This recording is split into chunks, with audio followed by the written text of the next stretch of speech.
नमस्कार, आप सभी का स्वागत है। आज भिवानी हलचल की टीम पहुंची है भिवानी लोकसभा क्षेत्र के गांव बामला में। हम यहां के लोगों से बात करेंगे और उनकी नब्ज टटोलने का प्रयास करेंगे कि किसकी हवा है और किसका माहौल है। क्या नाम है आपका? सुरेंद्र शर्मा। सुरेंद्र जी, बामला में क्या माहौल है इस समय इलेक्शन का? लोकसभा चुनाव सिर पर है, 25 तारीख का इलेक्शन है, तो क्या बता सकते हैं आप हमारे को कि क्या माहौल है आपके गाँव में? हमारे गांव में मोदी से तंग है, किसान ज़्यादा हैं। किसानों की वजह से माहौल खराब है मोदी का। और यहाँ से रावदान सिंह का ज़्यादा जोर है। और अभी जो सांसद हैं आपके धर्मवीर सिंह जी, पिछले 10 वर्षों से 2 योजना से सांसद हैं, उन्होंने कितने विकास कार्य करवाए, कितना संतुष्ट हैं आप उनसे? धर्मवीर हमारे गांव में 2 बार आया है, कोई घना विकास के कार्य के लिए कुछ नहीं देखी गया। आया 2 बार जरूर है, लेकिन अपने मिलजुल की भाषणबाजी करके चला गया। मुख्य समस्याओं की बात करें तो क्या समस्याएं हैं आपके गांव में? मुख्य पानी की समस्या है जी हमारे सबसे बड़ी। तो नहरों में पानी नहीं आता, जमींदारों की खेती सूख रही है, सबके हम खराब होने लग गया। और पीने का पानी की भी समस्या हमारे गांव में। आपका नाम बताइए। जयप्रकाश। जयप्रकाश जी, क्या माहौल है आपके गांव में? बढ़िया है। तो किसकी तरफ इस बार लग रहा है, झुकाव कहाँ रहेगा आपका? झुकाव का तो मन बेरा को नहीं खींच रहेगा, फिर माहौल दोनों आ ठीक से। अच्छा, दोनों की बात करें तो किस किस का माहौल ठीक है? कैंडिडेट तो बहुत सारे हैं लोकसभा चुनाव में। आड़ा धर्मवीर का, इसका है दान सिंह का। अच्छा, दोनों का माहौल ठीक है। तो आपको क्या लगता है, आप किसकी तरफ पलड़ा भाई रहेगा आपका? मैं बताऊंगे, मैं उसका वोट से तो उसकी बताऊंगा, वो उसका वोट से तो उसकी बता बताऊंगा। दीजिए ना। मेरा तो बीजेपी का वोट है। अच्छा, आप बीजेपी को वोट दे रहे हैं, तो कितना संतुष्ट हैं, कितने काम किए बीजेपी ने आपके? बढ़िया संतुष्ट हूं मैं तो। चलो, क्या क्या नाम है सर आपका? मेरा नाम अजी कपूर सिंह। कपूर सिंह जी, आपके गांव में क्या माहौल है इस टाइम लोकसभा चुनाव में? लोकसभा चुनाव में से हमारा रावदान सिंह का। तो क्या लगता है कि दान सिंह जी का माहौल यहाँ अच्छा है आपके गांव में? हाँ, बिल्कुल अच्छा है, 100% है। और जो पहले से सांसद हैं धर्मवीर सिंह जी, उनके बारे में क्या कहेंगे? धर्मवीर ने कोई काम नहीं किया। तो आपके गांव में आए होंगे वो? आए से मेरा क्लास फेलो भी से, सारे काम से, लेकिन काम के प्रति कोई अच्छा रुझान नहीं रहा। अच्छा, धर्मवीर सिंह जी आपके क्लास फेलो हैं। कहाँ पढ़ते थे आप इकट्ठे? वेस्ट कॉलेज में, बिल्कुल 100%। अच्छा, तो उस टाइम उनका नेचर अच्छा था जब आप साथ थे? आज भी अच्छा है उनका। अच्छा, नेचर आज भी अच्छा है, लेकिन काम के प्रति नहीं है। लेकिन फिर नाराजगी क्यों, जब आप क्लास फेलो आपका धर्मवीर सिंह जी? नाराजगी तो यूं से नहीं, ताकि भी काम नहीं करे हैं। तो आप क्या चाहेंगे, क्या काम नहीं हुए आपके अभी तक आपके गाँव में? कि में ना होया, यूं बताओ होया कैसे? धर्मवीर से पूछ लो ना, आपके काम के करे हमारा काम इसने। देखिए, जो आप ये बात कह रहे हैं ना, हम धर्मवीर सिंह जी से ही पूछेंगे। हाँ। मान लो जो लोग बताएंगे हमें कि ये फीडबैक है आपका ही नहीं, हम उससे क्वेश्चन करेंगे, कोई दिक्कत नहीं है। आप अपने गांव की समस्या बताएं, क्या समस्या है? की समस्या रही है। बहुत ज्यादा समस्या है पानी की। न रही अंदा, न पीने का पानी, न रोड, न स्कूल में पूरा स्टाफ नहीं, अस्पताल में पूरा स्टाफ नहीं। बताओ के कराया केस उसने? तो इसका मतलब स्कूल में बच्चों को भी दिक्कत है पढ़ने? हाँ, बिल्कुल बिल्कुल है। और जो ये स्टाफ है आपके हॉस्पिटल का, उसमें भी दिक्कत है? हाँ जी, जो हॉस्पिटल में स्टाफ है उसमें भी दिक्कत है? हाँ, स्टाफ तो हॉस्पिटल में भी पूरा कोई नहीं हो रहा, किन्ने भी नहीं है। सुविधा कौन सी दी है उसने? तो अब आप इसका मतलब दान सिंह जी को देखेंगे कि वो क्या करवाएंगे? हाँ, बिल्कुल देखेंगे जी। क्या नाम है सर आपका? मेरा दयाक सिंह शर्मा। शर्मा जी, क्या माहौल है लोकसभा चुनाव में अभी? लोकसभा में बढ़िया है, मोदी की हवा है। जो सांसद थे आपके अभी भिवानी महेंद्रगढ़ से धर्मवीर जी, उन्होंने कितने कार्य किए हैं और कितना संतुष्ट हैं आप उनसे? भाई धर्मवीर जी से भी संतुष्ट है, बाकी मोदी जी से संतुष्ट है ज्यादा तो हम। अभी किसकी लहर है? अभी मोदी, मोदी, भाजपा। तो आप मोदी की तरफ जा रहे हैं? हाँ। क्या नाम है भाई साहब का? मरवाओगे जट्टा पे? नहीं नहीं, कुछ नहीं मरेगा, कोई नहीं मरेगा। क्या नाम है आपका? मेरा नाम सुंदर है भाई। अच्छा सुंदर जी, आप यहीं रहते हैं अड्डे पे ही? अड्डा पे रहो। हाँ भाई। तो क्या माहौल है आपके गांव बामला में? बामड़ा में तो भाई बीजेपी सरकार जीतेगी। तो आप संतुष्ट हैं? खुद आप बामला में ही रहते हैं, कहीं और रहते हैं? बामड़ा में रहो। हाँ, और के? तो यहाँ का माहौल बीजेपी में है पूरा का पूरा? फुल फुल वोटा तो जीतेगी। जो बीजेपी ने कार्य करवाए उनसे संतुष्ट हैं आप? एक नंबर का काम करवाया है, आज तक किसी ने नहीं करवाया था भाई साहब। हर एक किसान का 6,000 रुपये खत्म मान लग रहे साल के। और इसके अलावा कौन से काम आपको अच्छे लगे बीजेपी के? सारे काम बढ़िया, एक नंबर के रोड बनाए, एक नंबर की शिक्षा मिलने लग रही है, एकदम शांत माहौल है हमारे गाँव का। अभी एक दूसरे ताऊ जी थे, वो कहते हैं कि यहाँ जो स्कूल है उसमें टीचर्स ही नहीं हो, आप कह रहे शिक्षा मिल रही है? एक नंबर की शिक्षा मिल रही है, बढ़िया स्कूल बना दिए, कॉलेज बना दिए, रोड बना दिए। क्या नाम आपका? धर्मवीर शर्मा। धर्मवीर जी, आपके गांव बामला में क्या माहौल है लोकसभा चुनाव को लेकर? बीजेपी का तो संतुष्ट हैं आप बीजेपी के कार्य जो हुए हैं? बिल्कुल सड़कें, हॉस्पिटल, स्कूल सब अच्छा है? मजे आ रहे हैं। नहीं, क्या नाम है भाई साहब का? दीपक भाई, दीपक जी, क्या माहौल है आपके गांव में लोकसभा चुनाव को लेकर? लोकसभा चुनाव को लेकर हमारे गांव में कांग्रेस का प्रत्याशी एक तरफा जीत होगी। बीजेपी को कोई वोट नहीं गांव में अब की बार। कारण क्या है? बीजेपी का सांसद 10 साल से आपके यहाँ पे, फिर भी वोट नहीं। कभी गांव में आया नहीं, किसानों पर लाठीचार्ज हुए, 750 किसानों की शहादत हुई, वहाँ पर कोई इसके लिए एक बार भी आकर चले के नहीं देखा भाई किसान क्यों मर रहे हैं। किसानों की आवाज़ उठाता नहीं, अपने गाल के 25 रुपये कमाता है ठाट से। और क्या समस्या क्या है आपके गांव में? अगर बात करें मूलभूत सुविधाओं की, तो सुविधाएं हैं यहाँ पे? कोई सुविधा नहीं है यहाँ पर सांसद की तरफ से। स्कूल वगैरह होगा आपके इसमें, हॉस्पिटल वगैरह? नाम मात्र है, कोई डॉक्टर पाता नहीं, दवाई पाती नहीं टाइम पर। इस पे टोल लगा के खड़ा कर दिया, एक रोड मिला गाँव में। तो कुल मिला के यहाँ पे आपके हिसाब से देखें तो जो सांसद हैं धर्मवीर सिंह, उनका माहौल अभी नहीं है? कोई मोल नहीं है, एक तरफा जीतेगी कांग्रेस की। तो ये खाली आपके गांव में आप बात करें, आसपास के क्षेत्र में भी ऐसा ही है? सभी एक क्षेत्र में, पूरे हरियाणा में ही, सभी हरियाणा में ही 10 सीटों में से कांग्रेस की 9 सीट एक तरफ आएंगी। कुलदीप जी, आपके गांव में क्या माहौल है लोकसभा चुनाव को लेकर? लोकसभा चुनाव का बेरा को नहीं, मोदी आना है। लेकिन आपको पता 25 तारीख को चुनाव भी है? हाँ पता है। पता है, तो वोट तो कम से कम डालिएगा 25 को। जरूर डालेंगे, मोदी के वोट डोल ठोकांगे। क्या नाम भाई साहब का? रविंद्र नाम भाई। रविंद्र जी, लोकसभा चुनाव को लेकर क्या माहौल है आपके गांव में? माहौल ये हो भाई, कांग्रेस जीतेगी एक तरफा। हमारी तरफ एक तरफा कांग्रेस का है भाई, कांग्रेस तो सिवा कोई नहीं आवे। तो आपके साथी क्या कहते हैं पीछे वाले? क्या कहते हैं भाई साहब? कांग्रेस ही आएगी, कांग्रेस। कुछ भी को नहीं, 1% भी संतुष्ट को नहीं भाई।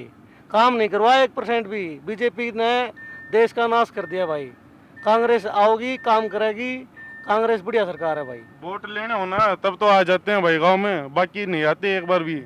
ना ही कोई आता, ना कोई काम करवाते, शकल ही नहीं दिखाते बाद में। तो अगर सुविधाओं की बात करें मामला में, तो क्या सुविधाएं हैं यहाँ पे आपके पास? कोई सुविधा नहीं भाई। सुविधा क्या है भाई, कुछ भी सुविधा नहीं मिल रही।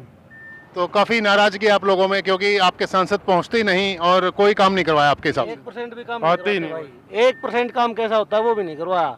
वोटिंग टाइम होता है, उस टाइम आते हैं और किसी को कोई मतलब नहीं है। अपना उल्लू सीधा किया, अपना काम किया, निकले। क्या नाम है आपका? मेरा नाम राधे श्याम जी। राधेश्याम जी, बामला की बात करें तो क्या माहौल है यहाँ पे लोकसभा चुनाव को लेकर? देखो जी, यहाँ का तो मैं बता नहीं सकता, लेकिन मेरे गाँव का मैं बता सकता हूँ। कौन सा गाँव है आपका? मेरा मानेरू जी। ठीक है, तो मानेरू का बताइए क्या माहौल है वहाँ पे? मानेरू में तो हजी हम बीजेपी को जिता के भेज रहे हैं। पिछले साल से भी ज़्यादा लीड दे रहे हैं अब की बार। तो जो कार्य हुए हैं बीजेपी के कार्यकाल में, उनसे कितना संतुष्ट हैं आप? 100%। तो अभी आपको लगता है कि दोबारा मोदी जी आने चाहिए हिंदुस्तान में? बिल्कुल आऊँगा जी, कोई रोक नहीं सकता।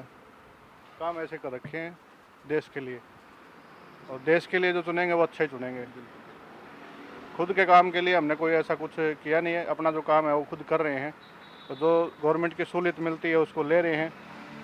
गवर्नमेंट ने हर चीज़ का पोर्टल बना रखा है, उस पोर्टल पे आप जाके देखो, अपना सर्च करो, जिस चीज़ के लिए लायक वो आप अपने आप पोर्टल पे आ रही है। बिल्कुल। वो आपके खाते में क्रेडिट हो रही है, चाहे आप किसी भी महकमे से जुड़े हो। तो जो किसानों के लिए और लोगों के लिए जो सुविधाएं दी हैं इन्होंने, उनसे आप संतुष्ट हैं, इसीलिए आप मोदी जी को वोट करेंगे? बिल्कुल जी। देखो, किसान के कुछ चीज़ों पे एक आध में कोई थोड़ी बहुत दिक्कत हो सकती है जी। लेकिन पहले जो कंडीशन होती थी उससे ज़्यादा परफॉर्मेंस आज की सरकार दे रही है किसान को, और आने वाले इन फ्यूचर में भी देगी।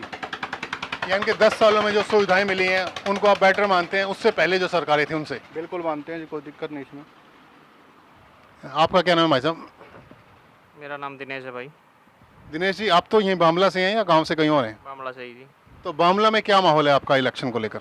राव दान सिंह जीत रहा है भाई यहाँ से। क्या रीज़न है? क्योंकि पहले भी 10 साल आपके एमपी रहे हैं सांसद धर्मवीर सिंह जी, उन्होंने कितना कार्य किया है और कितना संतुष्ट हैं आप उनसे? उसने कुछ नहीं किया भैया। उनको मिले सिर्फ मोदी के नाम पे वोट मिले हैं। उन्होंने आज तक कोई 0 गांव में काम किया, 0%। एक बार भी यहाँ आके उन्होंने ये नहीं देखा कि वे बंदे जिंदा हैं या मुर्दा हैं। ठीक है, बीजेपी का एमएलए आता है, वोट की स्थिति आती है, वोट मांगने आता है, बस उसके अलावा दिखते नहीं। सबसे बड़ी चीज़ तो ये है। ठीक है, और दूसरी बात, यहाँ जो पानी था बामला का, जो लगता था भिवानी, जिसको मैं नहर बोलते थे हम, भिवानी वाली, ठीक है, वो आज 3 दिन चलती है, वो पहले पूरा हफ्ता चलती थी, 10 से 15 दिन के पानी का सिस्टम था, जमींदारे पे डिपेंड था। चाहे रोजगार कम मिल जाए, लेकिन जमींदार अगर सक्सेस होता है तो उसके सारे बंदा अपना परिवार पाल सकता है। ठीक, नौकरियां तो भाई देखो जनसंख्या बड़ी है, नौकरियां नहीं हो सकती, मानते हैं हम नौकरियां कम हैं, लेकिन जमींदार एक ऐसी रीढ़ की हड्डी है जो 10 बंदों का पेट भरती है। जमींदारे पे फोकस बीजेपी का बिल्कुल नहीं है, और जमींदारे से देश की रीढ़ की हड्डी है।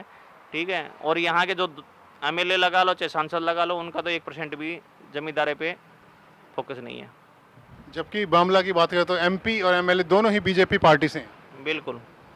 और फिर भी आप संतुष्ट नहीं है क्योंकि यहाँ जो विकास कार्य किए हैं वो नहीं हो सके जो करवाने चाहिए थे। देखो विकास कार्य जो किए ना तो एमएलए ने किए ना एमपी ने किए। जो देखो रोड की जो सुविधा है वो गडकरी जी की देन है, हम उनको बहुत अच्छा नेता मानते हैं, उनसे बेटर कोई नेता नहीं है। ठीक है, मोदी जी के ये जो सिस्टम है, मोदी जी की कुछ चीज़ें नीतियाँ ऐसी हैं जो अच्छी हैं देश के लिए, और कुछ नीतियाँ ऐसी हैं जो ख़राब हैं। ठीक है, जो ख़राब नीतियाँ हैं उनको थोड़ा सा चेंज करना चाहिए मोदी जी को। ठीक है, एक तो किसान के प्रति थोड़ी सी सहनशीलता बरतनी चाहिए, क्योंकि किसान देश की रीढ़ की हड्डी है और उससे देश चलता है। ठीक है, ये सब आप ये देख लो ना, सरसों गिरी हुई 1.5 महीने करीब हो गया, अब लोगों के खाते में पैसे नहीं आए हैं। ऐसे तो होना नहीं चाहिए ना, कम से कम जब जमींदार ने कोई चीज़ डाली है, जमींदार ने दे दिया उसको, तो उसके 1 हफ्ते के अंदर अंदर तो उसकी पेमेंट आनी चाहिए। क्योंकि जमींदार कुछ भी है तो उसके साथ में भाई कपड़ा लाएगा या कुछ सामान लाएगा, अगली फसल की तैयारी करेगा, उसके लिए पैसा चाहिए, और वो जमींदार के पास है नहीं फिलहाल, तो उसकी परिस्थितियाँ ख़राब चल रही हैं। जमींदार पे थोड़ा सा फोकस करना चाहिए मोदी जी को, हम तो ये करें। तो ये समझा जाए कि अब किसान आंदोलन को लेकर कहीं नाराज तो नहीं है? नहीं, किसान आंदोलन अलग चीज़ है, ये तो देख किसान एक ऐसी चीज़ है जो देश को चला रहा है। ठीक है, वो हर जाति में, हर जगह और हर स्थान पे बैठे हैं। किसान आंदोलन का सिस्टम अलग है, और ये जमींदारे का जो हम कह रहे हैं ये चीज़ अलग है। ठीक है, इसमें किसी जाति का कोई चीज़ हम प्रेफर नहीं करते कि भाई हाँ ये चीज़ें होनी चाहिए। तो इसका मतलब आज इस बार एमपी में बदलाव चाह रहे हैं भिवानी महेंद्रगढ़ सीट से? वो उसकी कमियों के कारण बदलाव हो रहा है, ना कि लोग चाहते हैं मोदी को। ठीक है, लेकिन धर्मवीर को नहीं चाहते। धर्मवीर ने एक बात, एटीट्यूड जो है ना, कहते हैं एटीट्यूड जिसके अंदर आ गया, घमंड जिसके अंदर आ गया, वो ख़त्म हो जाता है। धर्मवीर ने एक बात कही थी पिछली योजना जब आया था, मेरे को वोट नहीं दे रहे, मोदी को वोट दे रहे हो। ठीक है, तो हम मोदी को वोट दे रहे हैं ना, तो धर्मवीर को वोट नहीं देने। भाई धर्मवीर को पता चले ना कि भाई मोदी को वोट दे रहे हैं, तुझे तो वोट नहीं मिल रही। एमपी तू यहाँ से चुन के तेरे को भेज रहे हैं, और तू फिर ये बात बोल रहा है कि तुम तो मोदी को वोट दे रहे हो। अरे मोदी को तो वोट दे रहे हैं, लेकिन उसके जरिए तेरे को भी तो एमपी बना रहे हैं। तो वो एटीट्यूड है ना उसका, वो ख़त्म कर गया उसको। और अब की बार फाइट है। देखो मैं ये नहीं कह रहा कि भाई रावदान सिंह जीतेगा या फिर धर्मवीर जीतेगा, लेकिन हाँ ये चीज़ है कि टक्कर बैठगी। अब की बार कोई सब जीत सकता है, मेहनत करनी पड़ेगी। अब की बार पता चलेगा, धर्मवीर को पता चलेगा कि भाई ऐसे काम करते हैं, ऐसे गोटे रगड़ने पड़ते हैं। हमने जानी बामला के लोगों की नब्ज और यहाँ का चुनावी माहौल। हम मिलेंगे एक नई जगह पर जल्दी, आप बने रहिए हमारे साथ। नमस्कार।